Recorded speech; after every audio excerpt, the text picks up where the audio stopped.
사랑하는 여러분, 한 주간 평안하셨습니까? 이번 한 주간 여러분들의 감사의 제목이 많아지기를 바랍니다. 얼마나 많은 감사를 잘 적으셔서 여러분 100가지가 넘는 감사의 은혜들이 그 은혜대로 여러분들이 살아날 수 있기를 간절히 바랍니다. 오늘 말씀 에베소서 1장 3절에서 6절까지 말씀 중에 찬송 대신에 우리가 감사를 넣어서 다시 한번 읽어보겠습니다. 지금 찬송이 두 구절이 있는데요. 우리 찬송 대신에 다시 한번 다 같이 찬송 대신에 감사를 넣어서 한번 읽어볼까요? 감사하리로다 하나님 곧 우리 주 예수 그리스도의 아버지께서 그리스도 안에서 하늘에 속한 모든 신령한 복을 우리에게 주시되 곧 창세 전에 그리스도 안에서 우리를 택하사 우리로 사랑 안에서 그 앞에서 거룩하고 흠이 없게 하시려고 그 기쁘신 뜻대로 우리를 예정하사 예수 그리스도로 말미암아 자기의 아들들이 되게 하셨으니 이는 그가 사랑하시는 자 안에서 우리에게 거저 주시는 바 그의 은혜의 영광을 감사하게 하려는 것이라. 아멘. 찬송은 감사라고 표현할 수 있습니다. 우리가 하나님을 높이고 그리고 하나님께 주시는 은혜에 감사로 표현할 수 있는 거죠. 그래서 우리는 감사하는 것을 우리의 삶에 하나님을 찬양하는 것과 아주 귀한 동일하다는 것을 알 수가 있습니다. 제가 작년에도 한번 말씀을 드렸고 올해도 새벽기도 때 그런 얘기를 드린 적이 있습니다. 감사는 보물찾기와 같다. 그래서 하나님이 찾아놓은, 하나님이 숨겨놓은 그러한 보물을 찾아내는 것이죠. 근데 여러분, 저는 사실 이런 보물찾기 같은 거 하면은 잘 못 찾았거든요. 잘 찾아내는 그러한 친구들이 좀 있었습니다. 정말 기가 막히게 찾아내고 아주 재빠르게 찾아냈습니다. 그런 어떤 감각이 있는 것 같아요. 그러니까 우리들에게도 그런 어떤 감각이라는 것이 필요하다라는 것입니다. 우리 인생을 우리가 다 알아서 우리가 다 모든 것을 경험해서 우리 인생을 살아가는 게 아니지 않습니까? 때로는 몰라도 아니면 알 수 없어도 어떠한 감각에 의지해서 우리가 살아갈 때가 있습니다. 그렇다면 이러한 감각이 넘치는 것이 어떻게 해야 될까요? 달인 같은 데 보면 달인을 소개합니다. 이런 데 보면 어떻죠? 어떤 달인분들은 손만 이렇게 딱 움켜쥐고 놔도 그람수가 거의 정확합니다. 100g이면 100g, 120g이면 120g. 근데 그분이 그것을 그만한 어떤 무게를 담기 위해서, 그만한 양을 담기 위해서 약 10수년간, 몇 시간 동안을 계속해서 그거를 만지고 하는 것이죠. 야구 선수들 보시면 특별히 투수들은 어떻게 하죠? 항상 던지지 않을 때도 공을 가지고 놉니다. 그 공의 실밥이라든지 이런 상태를 계속 체크를 합니다. 그러면서 커브라든지 직구라든지 이러한 것의 감각을 계속해서 키워내는 것이죠. 태어날 때부터 아주 감각적으로 태어날 때부터 아주 그런 것에 타고난 사람도 분명히 계시지만 그분들도 그러한 어떤 달인의 경지에 가기 위해서는 아주 오랜 시간을 겪어야 합니다. 그래서 어떤 분들은 1만 시간의 법칙을 이야기하기도 했죠. 어떠한 사람이 하나의 경지에 1만 시간을 투자하면 그 사람이 그거에 거의 달인이 된다라고 이야기를 합니다. 예전에 그 다큐에서 우리나라 최초라고 해야 될까요? 최고의 통번역사 이야기를 제가 다큐에서 본 적이 있습니다. 이분이 이제 통번역사가 되기 위해서 프랑스도 가고 미국도 가고 그런 데 가는데 너무 영어가 안 되는 거예요. 나름대로는 한국에서 그래도 날고긴다는 대학을 나와서 영어도 토플이나 이런 점수도 굉장히 많이 높게 나왔지만 막상 한국에서 늘 한국말 하다가 영어를 배웠다고 하지만 그 사람들의 환경과 상호가 안 되는 거죠. 그런데 그러다가 어느 날 이 과로로 쓰러졌는데 자기도 모르게 그 병원에서 영어로 이렇게 이런 헛소리라 그러죠. 그런 소리가 나왔다고 해요. 이제 그때부터 그분의 어떤 영어가 이게 좀 풀렸다고 하죠. 그러니까 어느 순간 그러한 어떤 감각이 깨어나는 그 순간순간들이 있다라는 겁니다. 아마 여러분들 중에도 저희 교회도 제가 알기로는 한 분야에 한 30년, 40년 계시는 분들이 있는 걸로 압니다. 그분들은 남들이 보면 정말 여유 있게 하는 것 같지만 그 안에는 그러한 시간들과 그런 모습 가운데 그 감각이 있는 거죠. 그래서 평소 때는 모르다가 그런 어떤 환경에 딱 처해지면 자기도 모르게 몸에서 나오는 그런 반응이 있는 거죠. 감사도 여러분 감각과 같은 겁니다. 그냥 우리가 감사합니다라는 말이 쉽게 나올 수 있을 것 같지만 그러한 감사의 감각을 키워놓지 않으면 우리의 감사의 수준은 그냥 뭘 줘서 감사합니다 그 정도밖에 안 돼요. 근데 여러분 사도 바울의 감사는 어땠죠? 아무것도 염려하지 말고 다만 모든 일에 기도와 간구로 너희 구할 것을 감사함으로 알아라 그랬어요. 여러분 우리가 보통 감사는 그렇잖아요. 받아서 감사하지 아직 주지도 않았는데 감사를 잘 안 합니다. 아니 어떻게 보면 당연한 걸 수도 있습니다. 근데 사도 바울은 구할 것, 하나님이 이제 주셔서 감사합니다라는 고백을 해야 되는데 이미 그는 받지도 않았지만 구할 것을 감사함으로 알았다는 거예요. 그러니까 그의 감사의 감각이 얼마나 뛰어난지를 알 수 있습니다. 신약 성경에 보면 70%의 감사의 표현은 다 어디서 나올까요? 사도 바울에게서 나옵니다. 대부분 신약 27권의 70% 이상이 사도 바울의 감사의 고백에서 나온다는 것은 그가 얼마나 감사의 사람이었다는 것을 우리는 알 수 있습니다. 이런 감각을 키울 때 우리의 삶의 모습이 이렇게 나오는 거죠. 그래서 예수님께서는 누가복음 6장 45절 말씀에 이렇게 표현합니다. 선한 사람은 마음에 쌓은 선에서 선을 내고 악한 자는 그 쌓은 악에서 악을 내나니 이는 마음에 가득한 것을 입으로 말함이니라. 왜 여러분 이렇게 꾸역꾸역 드시다가 넘쳐나면 이렇게 오바이트를 할 수가 있죠. 그러니까 이런 감사의 표현도 결국에는 우리가 그냥 입술로 흔히 얘기하는 립서비스로 감사합니다 얘기할 수 있지만 진정으로 나오는 감사는 우리 마음에 쌓여서 그게 터져 나올 때 나온다라는 것입니다. 이런 우리의 감사의 감각이 뛰어날 수 있기를 간절히 바랍니다. 그렇게 감사의 감각이 뛰어난 사람은 어떤 사람에게는 당연하고 무심하게 받아들여지는 것들도 그 안에서 깊은 감사의 거리를 찾아낼 수 있다는 겁니다. 정광 목사님이 쓰시는 이 평생 감사라는 책이 있죠. 근데 그 책에 이제 실천편의 책도 또 나왔습니다. 거기 보면 그분이 이제 이런 분을 소개를 했어요. 1000개의 선물이라는 책을 쓴 이 보스캠프라고 하는 한 여인의 감사의 감각. 이분이 1000개의 감사를 써내려 가면서 그녀가 이렇게 감사의 내용을 소개하고 있습니다. 낡은 바닥에 드리워진 아침그늘 감사. 푹 떠서 토스트에 수북하게 올려놓은 잼 감사. 꽃집 할머니의 무릎이 삐걱대는 소리에 감사. 미친 듯이 머리카락을 헤집어 놓은 차가운 바람에 감사. 우체통 속 우편물 감사. 할머니께 물려받은 아직까지 끄덕없는 압력솥 감사. 발밑에서 와삭와삭 부서지는 첫설이 감사. 김이 펄펄 오르는 찐 호박을 동그랗게 떠내기 감사. 저는 이 마지막 감사가 참 재밌더라고요. 캄캄한 밤에 집에 돌아와 엎드려 있는 개 넘어가기 감사. 한편으로 보면 이 정말 시덥지도 않고 이게 무슨 감사야 할지 모르지만 이분의 이러한 감사의 감각은 그렇다는 거예요. 사실 여러분 감사는 어떻습니까? 감사는 어떻게 보면 지극히 주관적인 것이죠. 나한테는 이것 그냥 무슨 뭐야 할지 모르지만 어떤 분에게는 이러한 꽃잎 하나에게도 감사할 수 있죠. 그러한 감사의 이러한 감각. 그럼 이러한 감각은 우리가 어떻게 나올까요? 특별히 이 보스캠프라고 하는 이 여자분은 정말 선천적으로 너무 긍정적인 사람이었을까요? 아니면 정말 성품적으로 이분은 너무나 감사의 눈이 띄어났던 분일까요? 이분의 과거를 보면 그렇지 않는다는 것을 우리는 알 수 있습니다. 그녀는 사랑하는 동생이 어린 나이에 교통사고를 당해서 숨지는 모습을 지켜보아야 했습니다. 그리고 조카들이 연달아서 채 돌도 되기 전에 병으로 죽는 과정을 또한 지켜봐야 했습니다.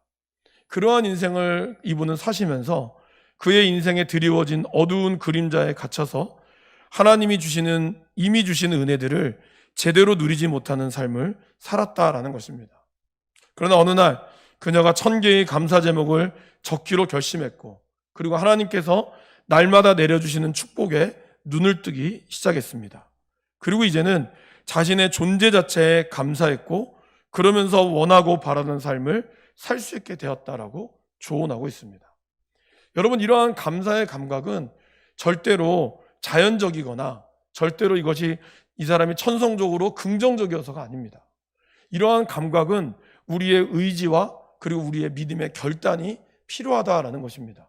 왜냐하면 사람은 죄로에 빠진 이후에 우리의 모든 눈은 사실은 가리워졌다는 것이죠. 그래서 하나님께서 주시는 아름다운 세상을 봤음에도 불구하고 우리는 그것을 제대로 표현할 줄 모르는 그러한 연약한 모습이 되었다라는 것입니다. 그러게 우리는 이러한 감사의 감각을 키워내는 것이 중요합니다. 그래서 어떤 분은 소소한 일상에서부터 그런 감사의 감각을 키워내기를 말하고 있습니다. 사도 바울이 바로 대표적인 분이라고 할 수 있습니다. 오늘 본문 사도 바울은 하나님께서 신령한 복을 주신 것에 대해서 감사했습니다. 그러면 사도 바울이 이야기한 신령한 복이 뭘까요, 여러분? 우리가 이야기하는 복이라고 하는 개념을 떠올리면 내가 사업이 잘 된다거나 아니면 뭐 어떤 복채라고 그럴까요? 이렇게 하나님 부모님한테 인사하고 어른에게 은사하면 돈을 주면 자 올 한해도 복을 받아라 이러면 용돈 받는 그런 것이 복일까요?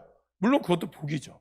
그러나 오늘 사도 바울이 이야기한 복을 가만히 들여다보시면 사도 바울은 그렇게 이야기합니다. 창세전에 그리스도 안에서 우리를 택하신 것, 그것이 바로 신령한 복이었다는 거예요.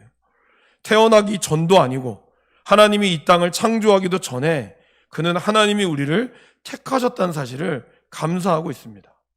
또한 그분의 사랑 안에서 우리를 거룩하고 흠이 없게 하시려고 이미 우리를 예정하신 것에 감사했습니다.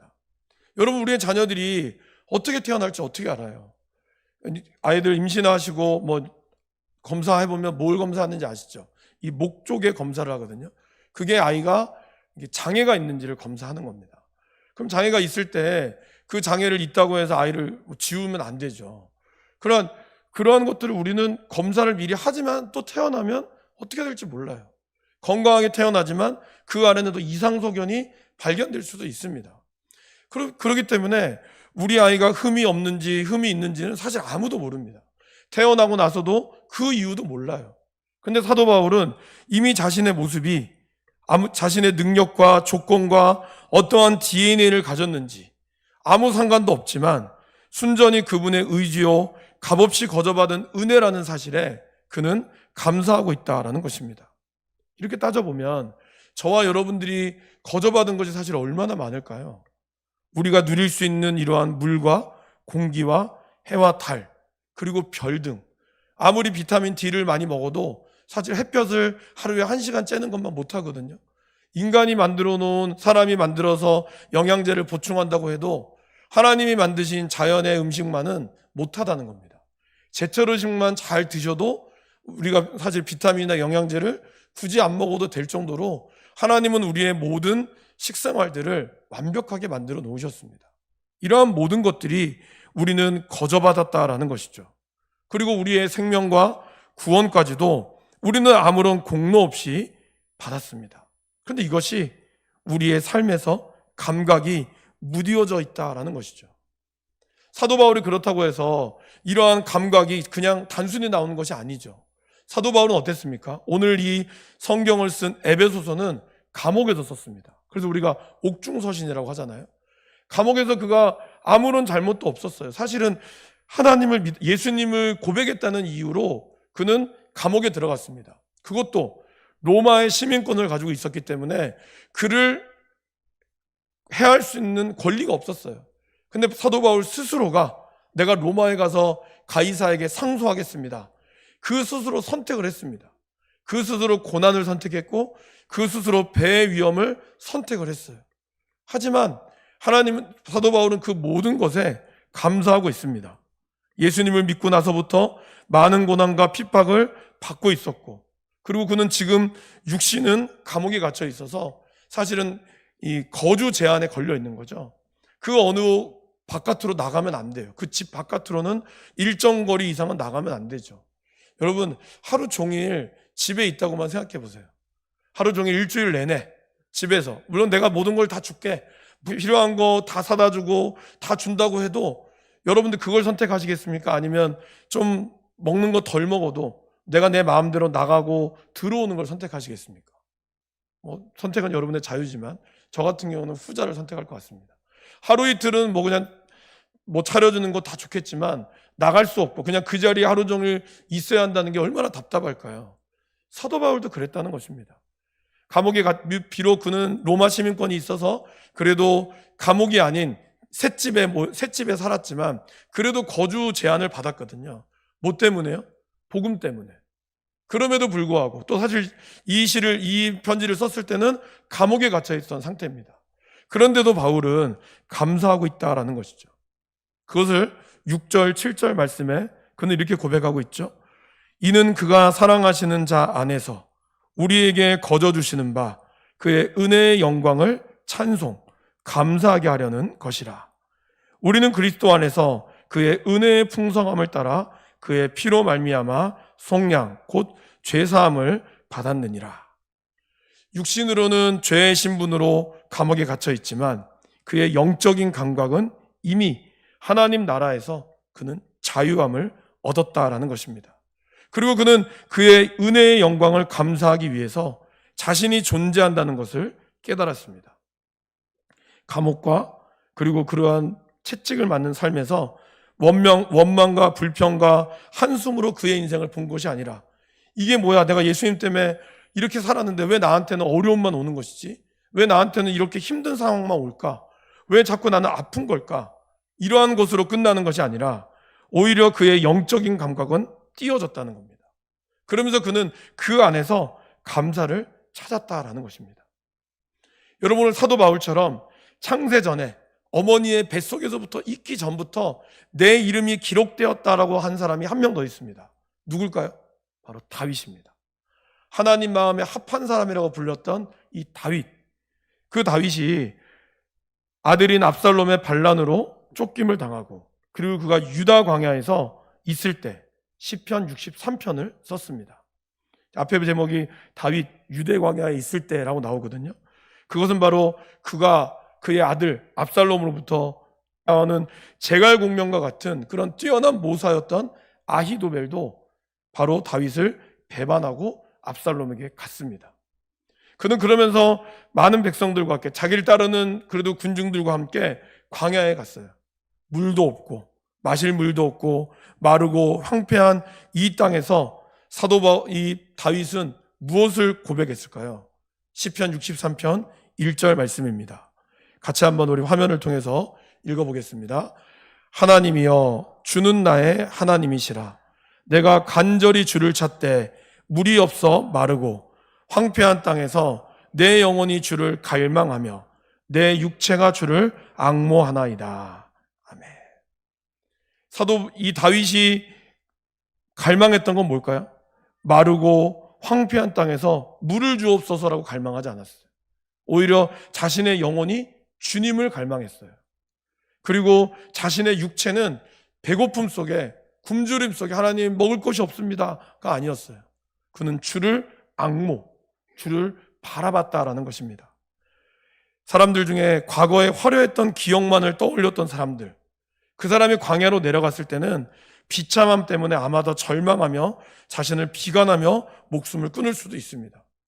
여러분, 단칸방에 살던 분이 더 좋은 집에 갈 수는 있어도 더 좋은 집에 살던 몇십 평짜리 집 살다가 하루아침에 화장실도 없는 단칸방에 다시 들어간다는 것은 너무나 힘든 일입니다. 그만큼 사람은 물론 또 시간이 지나면 적응할지 모르지만 아마 그 마음 가운데 불편함은 어쩔 수 없을 것입니다. 이 땅 가운데서 화려함을 누렸던 사람들이 모든 것을 잃었을 때 그들은 상당수는 어떻게 하죠? 대부분 자기의 삶을 끊어버립니다. 다시 일어날 수 있음에도 불구하고 조금만 더 버티면 됨에도 불구하고 그러한 화려한 삶 뒤에 있는 어마어마한 그림자를 감당할 수 없다는 것입니다. 다윗도 사실 그랬죠, 여러분. 17살에 기름 부음 받고 나서 거의 10년 이상을 13년 동안 쫓김을 당했습니다. 그리고 이제 7년 동안 헤브론의 왕이 되었다가 그리고 나라를 통일했어요. 그리고 그의 인생은 거의 50살 때까지 중년까지는 피었죠. 성경은 그렇게 이야기합니다. 다윗이 어디로 가든지 하나님이 그를 전쟁에서 승리하게 했다고. 한 번도 전쟁에서 패하지 않았습니다. 그러한 화려한 인생을 살았던 그였지만 한 번의 그의 죄악으로 인하여 그의 인생은 나락으로 떨어졌고 급기야는 자기의 큰아들이 동생에게 죽임을 당했고 그 동생마저 자기 아버지를 죽이려고 그렇게 애썼다는 거예요. 어떻게 보면 너무 비참하잖아요, 여러분. 자녀에게 아들도 잃고 그리고 배반도 당했어요. 거기다가 자기와 평생을 함께했던 자기의 부하도 자기를 떠났어요. 이러한 상황 가운데 목숨을 끊어도 어떻게 보면 시원치 않을 마당에 모든 백성들이 자기의 등을 돌아서 따라가는 그 상황 속에서도 오히려 다윗은 그곳에 하나님이 주시는 감사를 발견했다는 거예요. 그것이 바로 시편 우리가 방금 읽었던 63편입니다. 그는 6절에서 내가 주를 기억합니다. 내가 나의 참상에서 주를 기억하며 새벽에 주의 말씀을 작은 소리로 읊조릴 때, 묵상할 때 그는 하나님이 주시는 광야에는 아무것도 없는 왕궁에서의 골수와 기름진 것을 먹은 것 같은 만족함을 얻을 수 있다라고 이야기했습니다. 이전에는 육신의 아주 배부름, 그런 기름진 좋은 고기를 먹은 걸로 그는 기뻐했다면 광야에선 그런 게 없잖아요. 그런데도 그가 이것만큼의 기쁨을 누릴 수 있었던 이유는 뭘까요? 바로 하나님 앞에 묵상했기 때문에. 그분의 은혜를 그가 지나갔던 하나님이 그럼에도 불구하고 나를 베풀어 주셨던 그 사랑을 잊지 않았기 때문에 그는 오히려 광야에서 더 깊은 감사를 누렸다라는 것입니다. 반대로 여러분, 솔로몬은 마지막까지 부했어요. 1000명의 아내를 뒀고요. 은이 돌보다 더 넘쳐났던 그러한 이스라엘의 황금기를 만들었던 사람이 바로 솔로몬이죠. 그러나 그는 전도서, 그의 인생의 마지막 전도서를 쓰면서 가장 큰 행복이 무엇일까? 그가 깨달은 축복은 무엇이었을까요? 사람들이 먹고 마시고 수고함으로 낙을 누리는 것. 그것이 하나님의 선물이었다는 거예요. 그러니까 그 말은 뭘까요? 그냥 사람이 삼시세끼 잘 먹고 자기가 일할 수 있는 직장에서 땀 흘려 일하는 것. 그리고 그렇게 하면서 옆에 주변의 사람들과 같이 소소한 이야기를 나눌 수 있는 그것이 가장 큰 축복이었다는 거예요. 그런데 그 다음에 뭐라고 나오는지 아십니까? 이것도 사람이 깨닫지 못하도록 만드셨다는 거예요. 그러니까 너무나 당연한 행복을 사람들은 쉽게 누리지 못하도록 하나님은 만들었다는 거죠. 그러니까 결국 이거는 보물처럼 찾아낼 때 가능하다는 겁니다. 아마 저와 여러분들은 그 은혜를 누리신 분인 줄을 믿습니다. 다른 사람들처럼 어마어마한 분은 아닐지라도 내가 함께 사랑하는 사람이 있고 그들과 내가 아프고 힘들면 기도해 주는 분들이 있고 그러한 공동체가 우리 가운데 있기 때문에 남들이 이야기하는 뭐 몇백 평의 집이 아니라도 어마어마한 좋은 차가 아니어도 어마어마한 그러한 부를 누리는 그러한 삶은 아닐지라도 이러한 소소한 삶 가운데 하나님이 주시는 그 은혜가 있는 줄을 믿습니다. 그런 의미에서 옆에 분을 한번 쳐다보실까요? 여러분들에게 참 감사의 존재가 되는 그분들을 바라보시고 축복할 수 있기를 바랍니다. 여러분 그런 얘기 들어보셨죠? 세이클로바의 꽃말은 뭐라고요? 그 풀잎의 꽃말은 행복. 네이클로바의 꽃말은 행운. 그죠? 근데 우리들은 사실은 세이클로바보다는 네이클로바를 많이 찾으려고 하죠. 그래서 많은 사람들이 주변에 널려있는 행복보다 행운을 찾아서 시간들을 허비한다. 그런 의미가 있죠. 여러분들에게 주어져 있는 수많은 행복스러운 감사할 일이 너무 많은데 우리는 그것보다 더 큰 감사, 이 정도는 돼야 뭐 내가 감사헌금도 하고 이 정도는 돼야 되는 거지. 야, 조금 더 사업이 더 잘 되면, 내가 좀 더 잘 건장하면 그때 돼서 내가 교회 봉사도 하고 그때 돼서 내가 좀 여유가 생기면 하지. 여러분 그러다가 죽습니다. 그럼 인생 끝나요. 아무것도 못해요. 아주 자그마한 것이라 할지라도 그러한 삶 속에서 소소한 것들을 우리가 키워나가야 한다라는 것입니다. 이걸 제가 준비하면서 이제 어떤 친구가 좀 떠올랐어요. 중학교 2학년 때 친구인데 이 친구가 이제 수련회를 갔다 와서 은혜를 좀 많이 받은 것 같아요. 그러면서 이제 그냥 평범하지만 고마워라는 말을 계속 하는 거예요. 뭐 지우개를 빌려줘도 고마워 이렇게 얘기하고, 사실 뭐 지우개를 뭐 고마운 게 맞지만 잘 얘기 안 하잖아요. 야, 지우개는 너. 그럼 지우개 받으면 알았다 하면 그냥 이렇게 알았다 하면 끝이거든요. 근데 그 친구는 그러한 사소한 것들을 그냥 고맙다는 말을 하는 거예요. 그러면서 이 반에 뭐 쓰레기도 좀 줍고 이렇게 애들 우유값 같은 거 떨어지면, 근데 그런 일들이 이하치면 한 1년, 저하고 한 1년을 같은 반 했는데 1년이 지나고 나니까 우리 반에도 좀 싸움을 잘하는 애가 있었어요. 그 싸움을 잘하는 애가 이 말이 바뀌더라고요. 고맙다는 말을 자기 입에서 하더라고요. 그러니까 이걸 준비하면서 좀 의미심장했어요. 여러분, 이 불평과 불만도 굉장히 전염성이 강한 거 아시죠? 주변에 불평불만한 사람이 많으면 그 사람을 싫어하면서도 나도 모르게 불평과 불만이 나와요, 상황이 되면. 근데 감사도 전염성이 있습니다. 여러분들이 감사의 말들을 많이 하잖아요. 그러면 나도 모르게 그 주변에 있을 때만은 나도 모르게 그 말에 감사의 말이 나와요. 결국 내 주변에 어떤 사람들이 있냐, 이거는 내가 어떤 말을 하고 있냐도 우리가 볼 수 있습니다. 그래서 유유상종이란 말이 있고, 또 친구는 친구를 닮는다, 이런 것도 있잖아요. 여러분들의 감사의 감각을 키워낸다라는 것은 그냥 아주 사소한 것일 수 있지만 그 감사의 감각이 여러분들의 모든 것들을 주변에 있는 사람들조차도 전염시킬 수 있는 힘이 된다라는 것입니다. 사소하고 유치해 보이는 아까 보스캠프의 그러한 감사의 고백일지라도, 너무 지극히 개인적이지만 아무것도 아니고 정말 웃기지도 않은, 시답지도 않은 감사 같지만, 그런 감사의 고백을 우리 가운데 한다면, 우리가 작은 것 하나에도 감사할 수 있다면 감사의 영역은 정말로 우리가 넓어질 것입니다. 그리고 궁극적으로 그런 삶을 허락하신 하나님께 우리 모두 다 감사할 수 있게 될 것입니다. 사랑하는 여러분, 주님 안에 거하는 인생은 감사가 마르지 않습니다. 주님의 말씀을 묵상하고 순종하며 주님 안에 거하는 인생은 결코 그 감사가 마르지 않고 더 놀라운 은혜가 넘쳐난다라는 것입니다. 눈에 보이는 축복 때문이 아니라 주님의 충만한 은혜를 가득 볼 수 있는 그런 감각이 살아나기 때문이다라는 것입니다. 우리 몸의 세포가 살아나야죠. 그죠? 여러분, 피부의 세포가 살아나서 우리가 뭐 크림을 바르고, 여러분들 뭐 눈가에 주름이 없어지기 위해서 뭘 바릅니까? 마이크림 같은 거 바르지 않아요?